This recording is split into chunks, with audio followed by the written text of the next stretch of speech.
Check out the new menu. Huge selection. There's something on the menu for everyone. Barleycorns has unwrapped 10 new menu items. Try our coastal salad, turkey Reuben, or Parmesan and panko chicken. Or enjoy a signature item like the Wildcat Burger. And backed by popular demand, fried pickles. From a new menu to extended late night hours, family fun for everyone. Barleycorns, anytime. Get over here. Hello, everybody. My name's Dave Hill, and thank you for joining us for another segment of the Coach's Corner, something we're going to try to do monthly. And with me today is Coach Mike Wolf and Coach Bryson Warner. So you guys, welcome, and we'll probably try to do this at the beginning of the season. So hopefully if ever we get some good viewership here, everything will turn out okay. Absolutely. That's what it's about. So, Bryson, the last time we talked, we were discussing the open house. How did that go overall? It went really well. We had quite a showing. I'd say we had 75 to 100 people come through. A lot of people just came by to say hi, but we did have some great one-on-one meetings that some of our coaches got to with some of our players and parents. And you know, players could always come in and talk to us, but it actually allowed some players, it made them feel more comfortable to come in and talk to us about some things. We talked about our offense, our defense, our special teams philosophy, and our overall program philosophy, and we thought it was a great success. Well, I heard a lot of good feedback, Mike. It's I know you coach up or teach up there at Ryle. Any of the kids say anything, or what kind of perception they have? I had one student or player, he was telling me how his mom understood what the 50 defense was and understood how tackling was, and she was very excited about it. So I thought it was a great evening myself, and got to sit down with a couple of fathers and talk about their son's future, and it was a great idea that Bryson came up with, and I'm looking forward to doing it next year. Very good. All right, let me ask you another question. Spring ball started or getting ready to start. How's it going? What, do you have one practice so far? Yeah, just one, but it was pretty intense, and we got the kids with the Oklahoma drill, and they got to take this football in their hand and get some equipment on, so I think it was a great start for spring football, and obviously they changed the rules this year, and Coach Warner decided to go after spring break, and it was 70 degrees out, and hopefully we're going to keep that weather, and it's a big difference being out there in the end of February, beginning of March, but we're excited about it. So did you think maybe with the kids coming back from spring break, was it tough to get them motivated or anything like that, or? No, actually I thought we didn't know because we hadn't had it at that time, but we thought they were kind of rejuvenated and excited, and their bodies had rested from lifting and conditioning, so it was a great day. And we're going to shorter practices, but we talked, and Coach Wolf brought it up again to him after practice.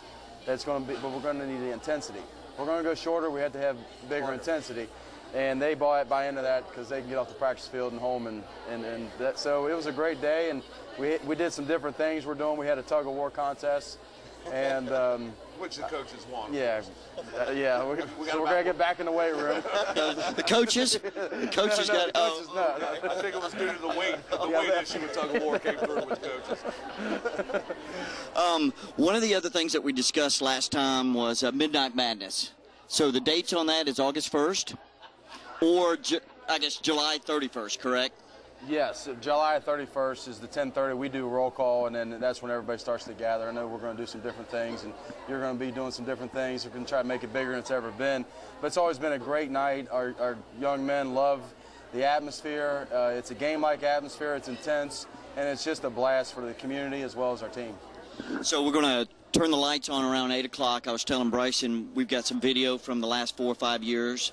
We're going to have a lot of music. We're going to have a lot of we're going to give away some shirts and a lot of stuff like that to make it an event, something that the kids and the family will look forward to coming to, especially some of those Union Raiders. Oh, yes. Over the years that we've had crowds, and I think it's been depending on the night. Obviously, when August 1st falls, whether it's a Monday night, we might have 100, 200 people out there, but on the Friday nights and Saturday nights, there's been 1,000 people there, and it's been pretty fun.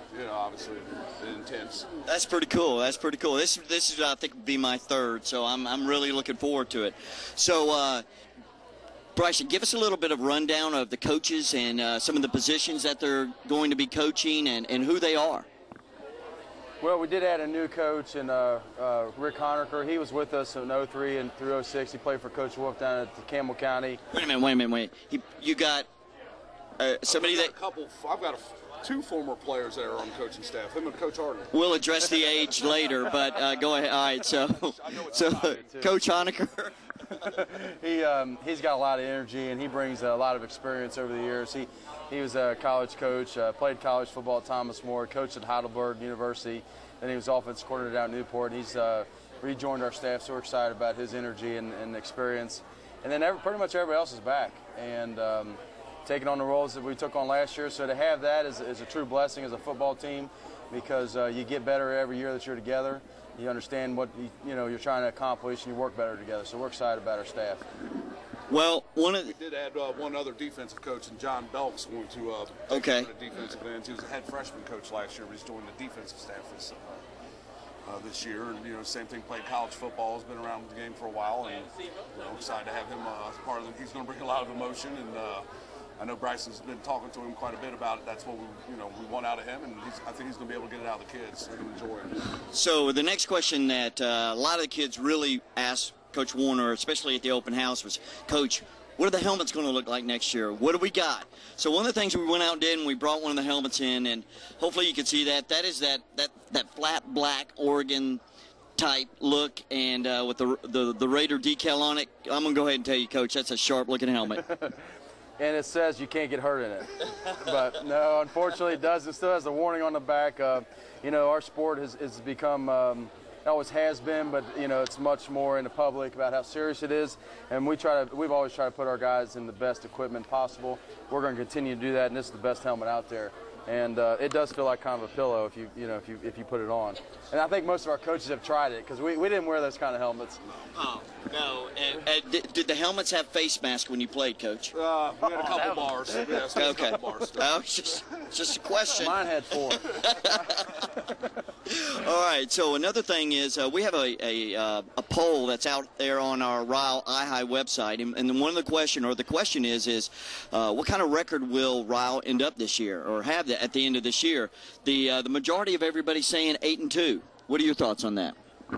Well, we focus on 1-0, and so we got Cooper to start out the season, and they're a good football team. They bring a lot to the table. It's become a huge rivalry, and Randy Borcher's done a great job in a really short time, and the game's been very competitive. So that's our focus, 1-0, and we better be ready to play, because we know they will. We gave up on predictions a couple years ago. We don't make predictions on games. We try not to as a coaching staff, or it's something that, as Coach Warner said, we're going to spend this spring and summer focusing on Cooper High School. All right, Coach, one more question, or another question that came up was rule changes. Are there any high school rule changes for this year? Well, we haven't went to our rules clinic, things like that, so there's always rule changes. I wouldn't think anything significant, but they're just getting better. Our Northern Kentucky officials are outstanding, and they come out once a year and kind of give instructions to our players and go over those rule changes, so that's always well taken care of by officials in our Northern Kentucky Association. Mike, let me ask you a question. Ryle's been around. I think we're getting ready to celebrate our 20th year. What are some of the traditions in football at Ryle? Well, Coach Warner's brought, when we came in together, it'd be 10 years ago. Come on, Coach. 10 years. Obviously the Midnight Madness was a great idea. The father-son leadership camp has become a very large tradition. I think I'm looking forward to one year doing that with my son, and the intense practices I've taken as a Ryle tradition. But no, it's obviously a great community. We've been blessed with hard-nosed, smart kids, and Coach Warner's brought a lot of energy to the program. He's always willing to do new things, and obviously, hopefully, this will be another new tradition. Start some new traditions, okay? What are your thoughts, Coach? Ryle is an outstanding community, and we get great young men to coach, and we have parents that deeply care and love their children, and a lot of coaches wouldn't want that, but that's the kind of players we like to coach, and we like the parents to be involved and interested, and they're looking out for the best interests of their young men. So are we. We've reevaluated everything we do and how we're going to do things, and I think we're going to make it more enjoyable, and we're going to try to get that stadium packed every Friday night, and I think we have the ingredients to have a great, successful football season. Yeah, one of the things that a couple of people have addressed to me or said to me was, do you think the broadcasting of the games hurts the attendance at football? No, absolutely not. And someone mentioned, we, Travis Elliott is somebody that if he's on the football field, that's they've been crawling over the fences, and he's just that big of an impact player. Now we had some other great players, and Ryan Smith and Jake Nutter and Mac Willett and the younger guys that did a great job. I think it has to do with the more wins you have and the more success they think you're going to have throughout the season, the more they're going to come out. We've always had great attendance, and actually last year wasn't that much different than any other year. Coach, let me ask you a question. What kind of what part does football play, and what kind of role does it have in high school? I mean, I know one of the times I heard you talk, you said Mr. Turner said to you, a lot of times when the football team starts out hot and they're doing a whole lot, he notices it in the attendance in the schools and in the pep rallies. Do you see that as well? Well, as the beginning of the school year, the football team is in the limelight, and the kids are prepared for Friday nights, and it does start off the year with, if they're having success, it does seem like the kids are more energized, and it's still school. I'm not going to say they're happy to be there, but it makes it a little bit more I guess tolerable for them. But it's football within the Ryle school obviously is as a teacher I take great pride in. I know Coach Warner does too, in the way our young men are handle themselves in the classroom, and we've been blessed of having kids obviously going to Ivy League schools over the last couple of years, and Coach Warner presses on them to that's all about academics. That academics is one, and football's two. That are right. What are your thoughts on that, Coach? I've always said it. I won't stick my fingers up this time, but that's a joke. And one parent was kind of said, I watched you do that. Academics is one, football's two. Right. And she was very proud of that, but then she was upset. It was a joke that she took personally. But football is a piece of the puzzle at Ryle High School. We have great teachers. Coach Wolf can tell you that. And I sub a lot. And we got several coaches that sub. You're not in Ryle High School unless you're a great teacher. That's the first thing that comes to my thought process at Ryle. And football becomes an addition to their lives. And, there's a lot of people wanting to get into Ryle's community and Ryle's school district to be a part of that atmosphere, that school. The way it's been ran from the beginning with Mr. Cooper and the way it continues to run today with Mr. Turner is just outstanding. All right, so... and the other thing that's amazing, and I hear this a lot, the teachers at Ryle really support us as a football program. And I think that's a test to our players. They don't put themselves above anybody else in that school. And so that they have earned the respect of our teachers, which is great. Well, one of the things I want to do before we go any further is we're sitting here at Barleycorns. We're in the corner, and we want to thank Barleycorns for letting us come out and take a little piece of the real estate here. And we've always come here. We had some good food, and we like the crowd. We like the atmosphere. All the TVs are going. The Reds are playing, and right now we want to really thank Barleycorns because they've been a great sponsor. And one of the things they're going to do this year is at the end of the Ryle football games, we're going to have a Barleycorns player of the game. So we're going to give them a gift certificate, and we will have a plaque as well. So that right there, and they're really supporting our program as well. So you guys get a chance, come on out to Barleycorns and, order a couple of beverages and get you something to eat. I'll say the same thing. Tony Steffen does a great job, and it's a beautiful, atmosphere here, and be able to come in and relax and get away from some of the challenges we all have in life. It's a nice place to come to. All right, so Coach Warner, we just talked about spring training or spring practice, getting ready, getting up and going. As we progress throughout the year, what's a typical week like of practice for the team in looking at the next opponent? Well, Saturday is our junior varsity day, and a lot of the older guys love to come out and support those guys and watch the game. We're actually, the studies have been done, the lifting doesn't help as much as they thought it used to on Saturdays, so we've lightened up the load there. After a football game in the schedule we have, their bodies need a rest. Mondays even more rest, helmets and shoulder pads, more of a mental day. Tuesdays and Wednesdays we get back to some physicality and hitting, and again we're going to shorten that make it more intense with shorter practices. And Thursday's pretty much a run-through, and where there's no contact at all. And Friday we get ready to play. And you know, we've had a lot of successful teams. The ones that have been most successful, they don't allow us to have them hitting in practice because they're going to do it on Friday night. And we think we've got a team that's prepared to do that each Friday night. So, Coach, as we progress throughout the week for getting ready for game day, what do you do as a coach? And you see a lot of these kids in class. What do you do? What do you do to help motivate those kids, make sure they're ready for game day? Well, you know, as Bryson pointed out, you know, we have days that are mental days, and then days that we're going out and doing more physical things. Hang on just a second. He looked and he thought, huh, should I go around? Okay, so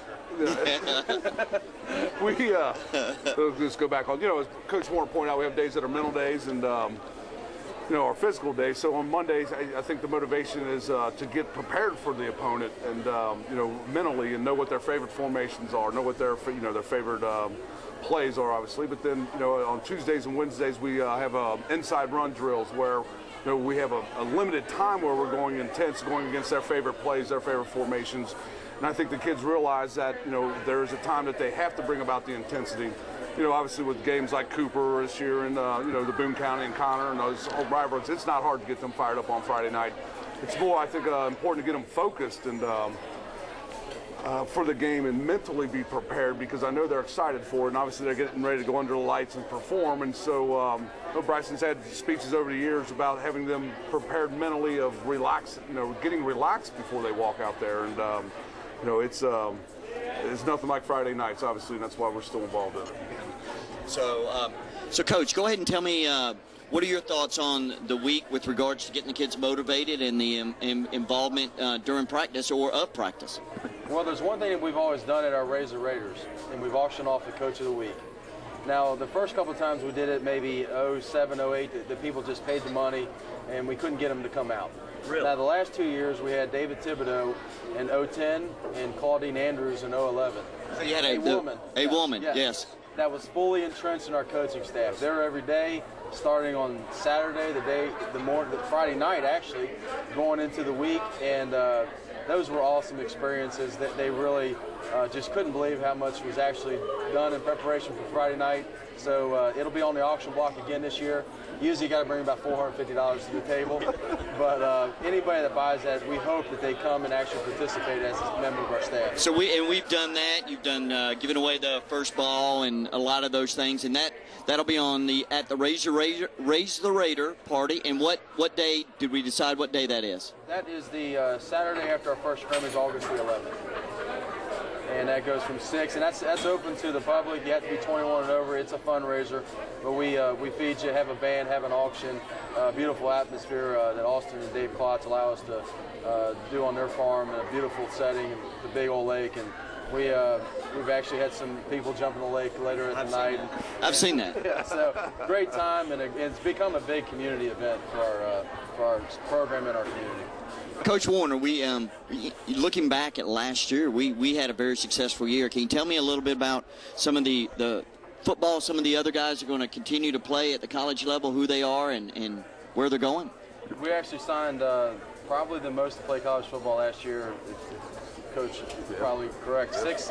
We had 6, and Travis Elliott to Western Kentucky, Ryan Smith's going to Holy Cross, Brett Crawford's going to Mount St. Joe. We have Mac Vlet's going down to Lindsey Wilson. We have Andy Rodilla. He's going to, he just told me yesterday, and I can't recall. Amherst College. It's a great college. And we have Jake Nutter going to, Jake is headed to Georgetown. Heidelberg. Oh, Heidelberg, exactly, Heidelberg, which I'm close friends with the head coach there and an assistant, and a lot of people wanted Jake, so Georgetown was disappointed, but Heidelberg got him, and just, you know, it was just a great group of guys that had talent, that kept plugging away, and you know, got themselves in a position to get recruited by colleges. It's not easy to go play college football anywhere because the talent level has pushed down to the lower levels, the D3 levels, where back in the 90s, those guys were playing Division I football. So it's hard to get on any football team in America. The competition is fierce. And I think that one thing that helped all those gentlemen was their grades and their work ethic in the classroom. Opened up a lot of opportunities for them. You know, they were obviously outstanding football players if you're going to play at that level, but their grades and their ACT scores were outstanding and allowed them to help pay for their school through academics as well as the athletic part of it.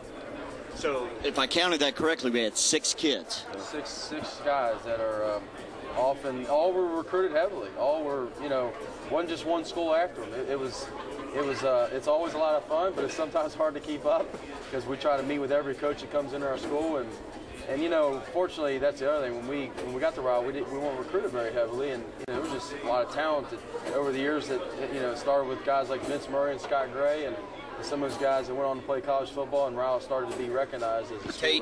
Tate's up at Notre Dame right now. Tate's at Notre Dame. Jared Babick, he's been down to Western Kentucky and Ohio Northern. We have probably Adam Smith he was a first-team all-conference guy at Georgetown. Hempel's up at Harvard.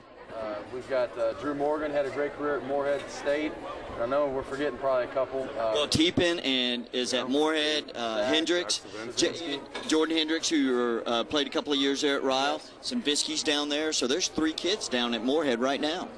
No, and that's what makes it fun. Recruiting is a big part, and to be able to get help these guys get into colleges and football. We believe we wouldn't be coaching if it didn't enhance their lives and make them better prepared for the challenges in our world.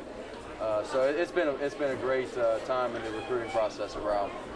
So as we wrap everything up here, first of all, again, we want to thank Barleycorns for letting us come out here and sit up here in the corner. Got quite a few people staring at us and kind of different for not only them but us as well.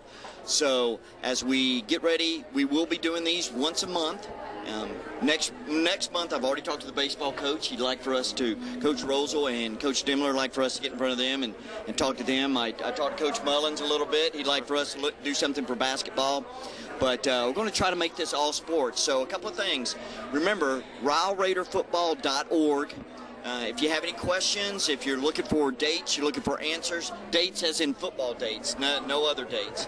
But go to www.RyleRaiderFootball.org. Also the Ryle.iHi website to catch any of the broadcast. We've had 22,000 people view that website on average per month. Well, Dave, you've done a great job with promoting this Ryle High School, and it's people like yourself who obviously make a great community to be in. Thank you. I appreciate that. So as we wrap this up, I want to thank Coach Wolf for coming out tonight. Taking away from his family. Chicken wings are on him. Chicken wings, yes. Yeah.